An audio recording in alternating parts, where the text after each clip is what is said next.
Janganlah mata kalian, jagalah mata kalian. Kita punya rencana untuk berkumpul di akhirat.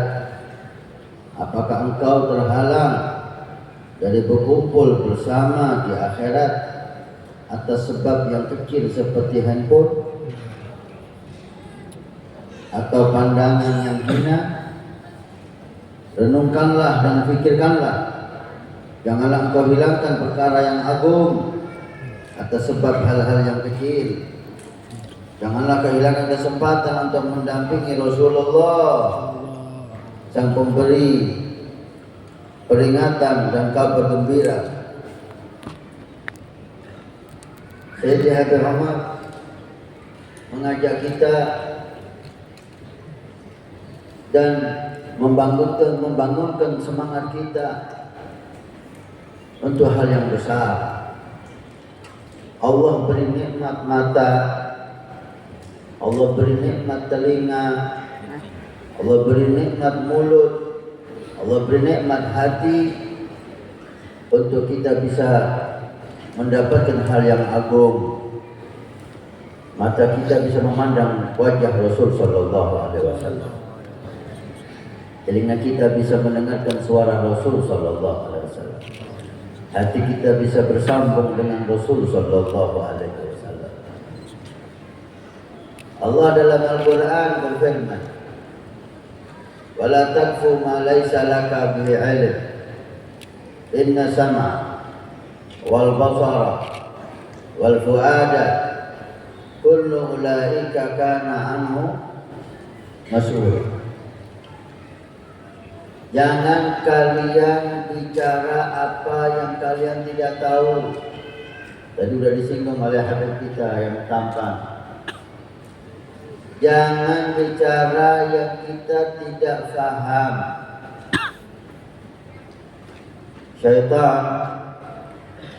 menjerumuskan kita di antara trik dan cara untuk kita ikut komentar, ikut membahas hal yang kita tidak paham.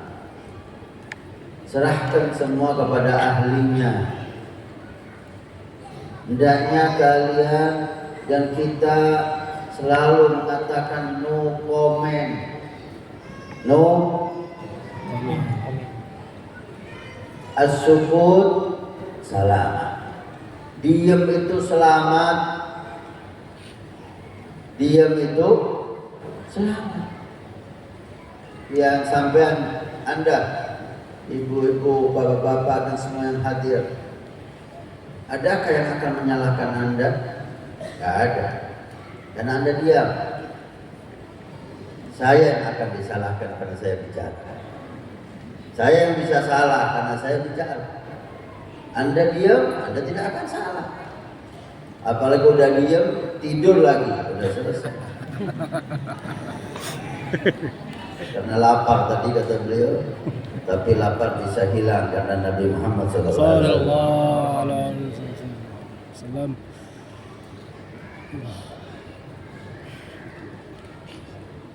Allahumma shalli ala Muhammad sallallahu alaihi wasallam. Yang pertama, lisan. Jaga jangan bicara yang kita tidak paham. Maka para ulama kita menganjurkan Imam Malik, Imam Darul Hijrah, Imam gurunya Imam Syafi'i, orang yang paling alim di kota Madinah di saat itu, ditanya sekian banyak pertanyaan. Ada mengatakan 10 pertanyaan, ada mengatakan lebih. Yang dijawab hanya 3. Selain itu dia mengatakan Allahu a'lam. 10 pertanyaan lebih dijawab hanya 3. Sisanya Allahu a'lam. Ini orang alim. Tapi di zaman ini Masya Allah, kita nggak jelas, nggak jelas belajar di mana, mondok di mana, semua pertanyaan dijawab. Dan ada panutannya itu, ada syekh yang tidak ada kata-kata Allahu a'lam. Semuanya dia tahu, semuanya dia jawab. Namanya Syekh Google. Kenal? Syekh gagal, ini semua dijawab.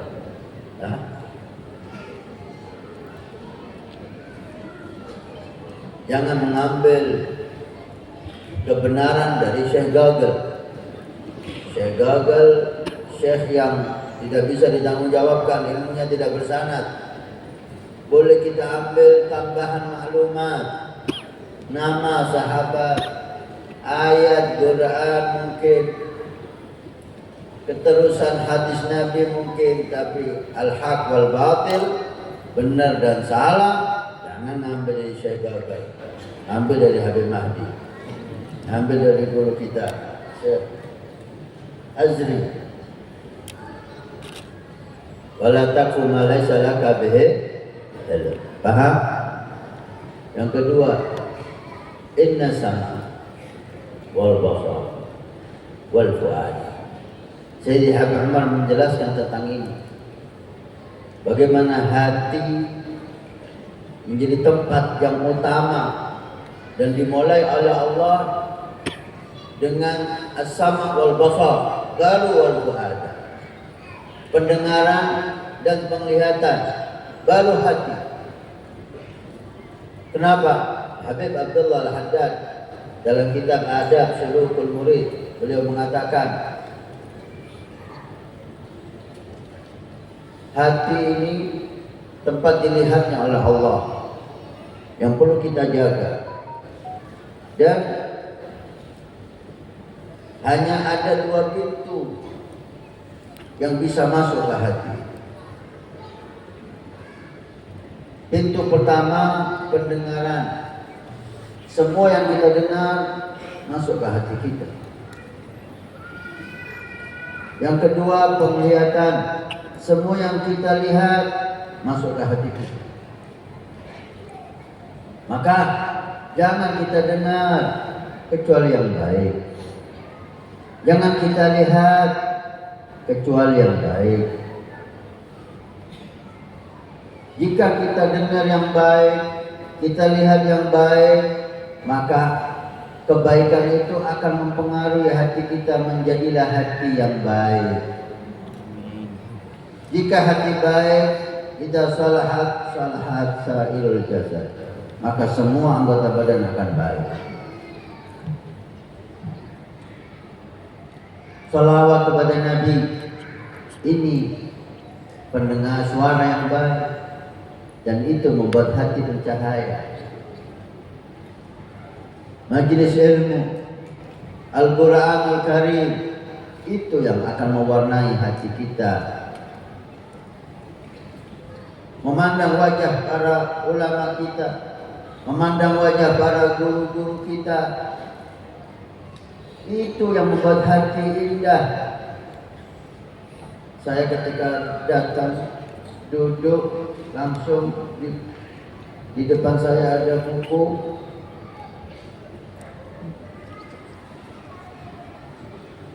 foto guru mulia Sayyidi Habib Umar. Ya Allah, foto yang semacam ini bukan hanya beliau dan para guru-guru mulia kita yang lain yang membuat hati ini sejuk. Kata Habib Umar, foto para ulama salihin itu yang mewarnai hati kita, itu yang menghiasi hati kita. Tapi jika yang didengar hal yang jelek, yang dilihat hal yang jelek, wajah-wajah yang tidak pernah sujud kepada Allah Subhanahu wa Ta'ala sekalipun dalam hidupnya, wajah yang penuh maksiat, wajah yang penuh durhaka, wajah yang penuh kesombongan, itu akan membuat hati gelap. Itu yang membuat hati kotor, dan itu akan merusak hati kita. Dan ketahuilah, pandangan, pendengaran hati akan ditanya oleh Allah Subhanahu wa Ta'ala di hari kiamat. Beliau mengajak kita, jadikan mata kamu modal kamu untuk melihat wajah Rasulullah. Jangan jadikan matamu sebagai penghalang antara kamu dengan Rasulullah. Hanya satu. menjaga pandangan, menjaga mata. Anda jaga, Anda akan melihat wajah Rasulullah. Tidak dijaga, maka Anda akan diharamkan melihat wajah yang indah itu sallallahu alaihi wasallam. Allahumma shalli ala Muhammad. Sallallahu ala Muhammad. Mudah-mudahan barakah salawat kepada Nabi, Allah memberi taufik hidayah kepada kita. Setelah ini kita menjaga mata kita. Amin. Ya Rabb, jagalah mata kami tidak akan melihat yang haram. Amin. Ya Rabb, persiapkan mata ini untuk memandang wajah Nabi Muhammad sallallahu alaihi wasallam. Ya Rabb, setelah ini jangan kami dengar hal yang haram. Amin. Jangan dengar ghibah. Amin. Jangan dengar namimah. Amin. Jangan dengar adu domba. Amin. Jangan dengar fitnah. Dengarkan salawat kepada Nabi. Dengarkan Al-Quran. Dengarkan zikir. Dengarkan nasihat-nasihat guru mulia. Dengarkan kisah-kisah sahabat Nabi sallallahu alaihi wasallam. Maka telinga kita akan mendengarkan keindahan-keindahan nanti di surga Allah Subhanahu wa taala. Hati adalah tempat dilihat oleh Allah. Baiknya hati, baiknya seluruh anggota badan. Jeleknya hati, jeleknya seluruh anggota badan. Kita cuma tinggal menjaga dua. Kalau ingin hati kita baik, jaga dua ini. Jaga yang Anda lihat, jaga yang Anda dengar. Hati Anda pasti baik.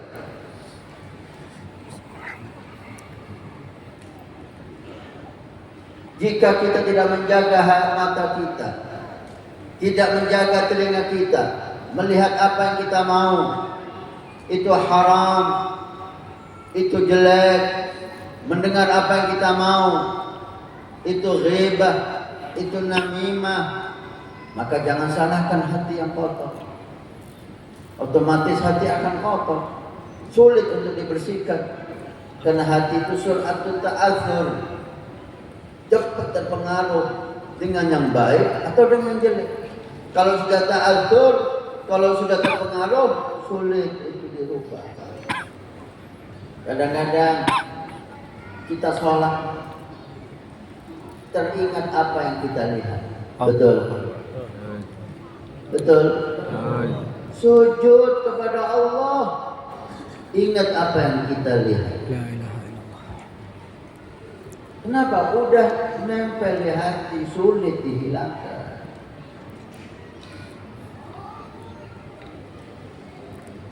Dengan kita menjaga mata dan telinga, maka hati kita akan bersih.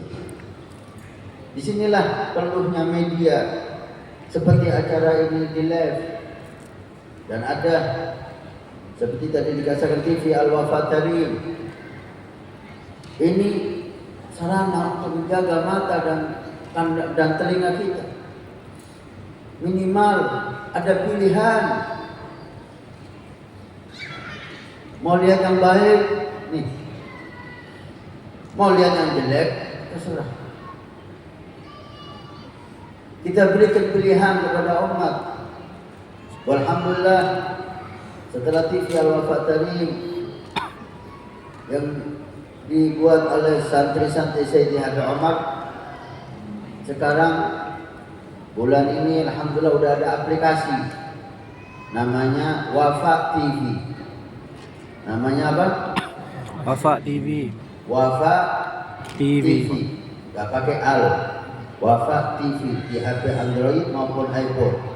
Ribuan video di sana, ribuan pelajaran di sana. Hadis, tafsir, tajwid, belajar bahasa Arab.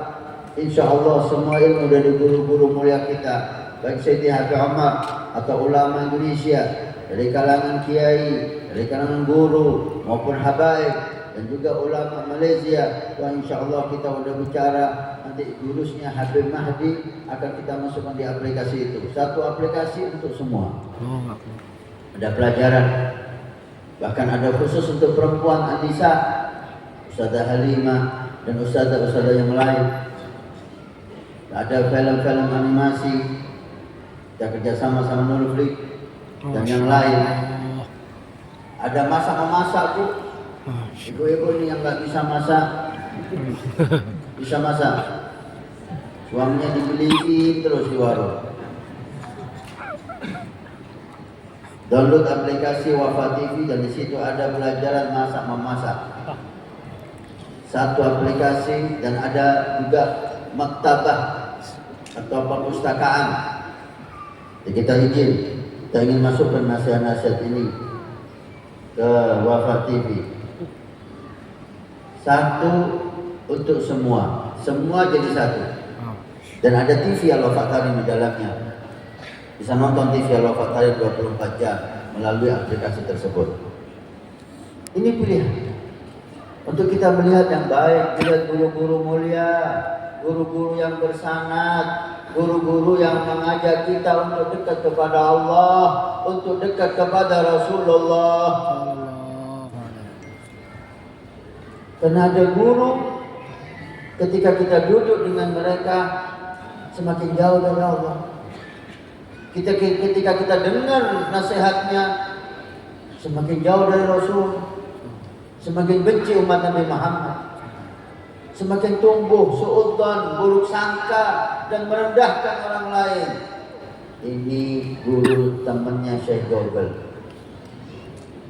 Guru semacam ini gak bisa diambil ilmu.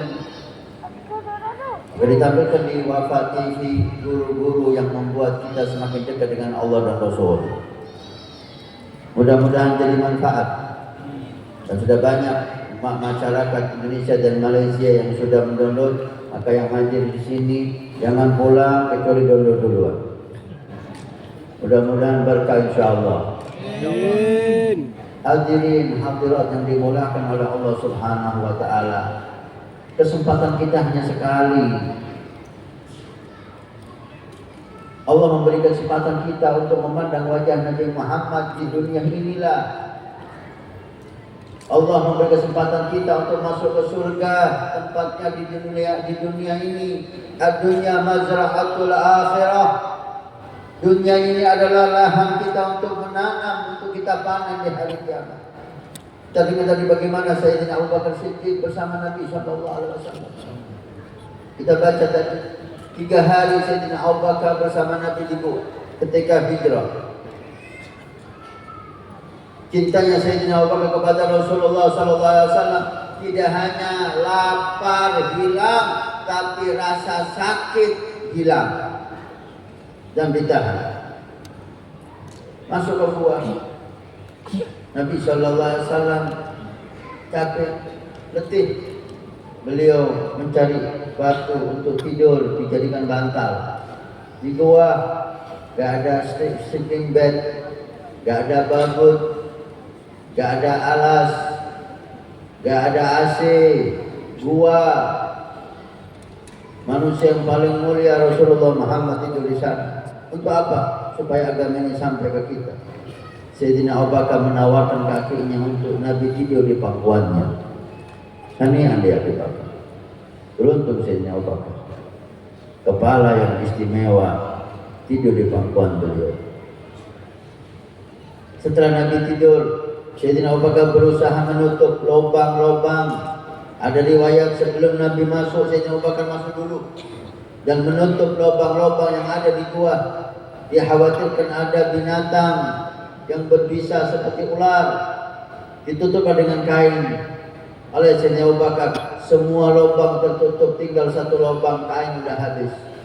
Maka ditutup dengan kaki beliau lubang. Nabi masuk dan tidur di pangkuan Sayyidina Abu Bakar. Gak taunya lubang yang ditutup dengan kaki Sayyidina Abu Bakar lubang ular. Keluarlah ular. Dilihat kakinya Sayyidina Abu Bakar Siddiq menutupi pintu lubang tersebut, digigit kaki Abu Bakar Siddiq. Habib Umar menceritakan dalam ucapannya ini, kamu tahu gimana rasanya digigit ular? Dan ular padang pasir ini gak sama ular Malaysia. Ular Malaysia masih ada sopan santunnya. Mau menggigit permisi dulu. Ini ular padang pasir berbisa, mematikan. Digigit Sayyidina Abu Bakar, tidak bergerak kaki beliau. Kenapa? lebih baik mati digigit ular daripada membangunkan Rasulullah dari tidur. Allahumma shalli ala Muhammad. Sallallahu alaihi. Dia bisa membangunkan ya Rasulullah, maaf kaki saya digigit ular, sebentar geser. Rasulullah nggak akan marah, nggak terganggu. Tapi Sayyidina Abu Bakar memilih lebih baik dia mati daripada tidur Nabi terganggu. Allahumma shalli ala Muhammad. Sallallahu alaihi. Digigit lagi ada orang. Mungkin ular bingung, ini manusia apa yang digigit kok nggak bergerak? Ini kaki apa patung? Digigit lagi, tidak bergerak Sayyidina Abu Bakar. Masya Allah, seperti sampean Anda udah berapa jam duduk di sini, Masya Allah tidak bergerak. Nggak tahu nggak gerak ini khusyuk apa tidur.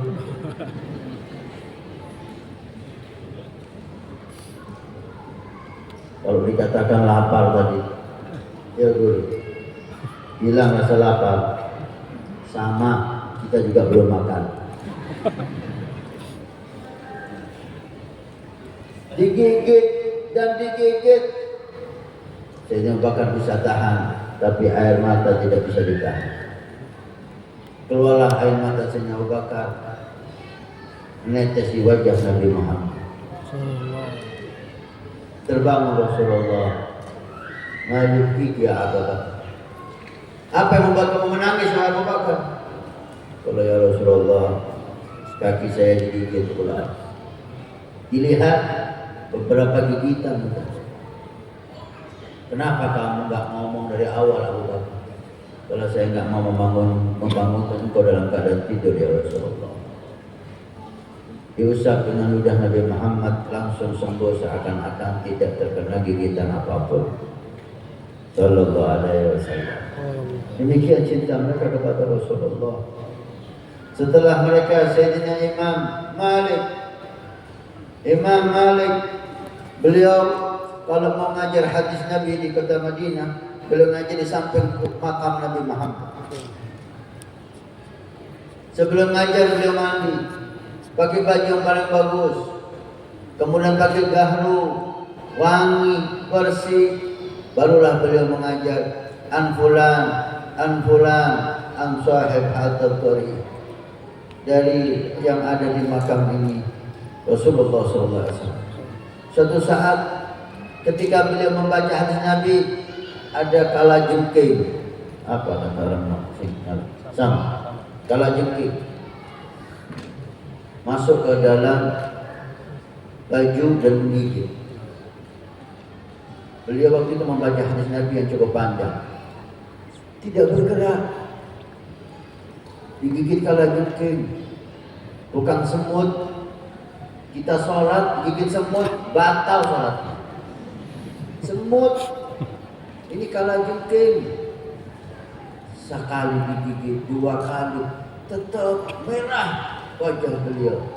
Sampai selesai hadis, beliau baca dengan sempurna, baru dipanggil santrinya, coba lihat ada apa di belakang baju, dilihat gigitan kalajengking yang udah banyak menggigit. Kenapa enggak pertama gigitan Anda ngomong guru, sehingga kita bisa ambil. Saya tadi membaca hadis Nabi Muhammad SAW. Saya tidak mau memutus hadis Nabi Muhammad hanya gara-gara kalajengking. Allahumma shalli ala Muhammad. Inilah keberkahan ilmu, inilah keberkahan ibadah, inilah keberkahan ta'ah.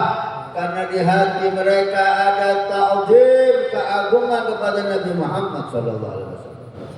Di hati mereka penuh cinta dengan Nabi Muhammad SAW. Sehingga ilmu berkah, amal saleh berkah, ibadah berkah, semuanya menjadi berkah dengan Nabi Muhammad SAW.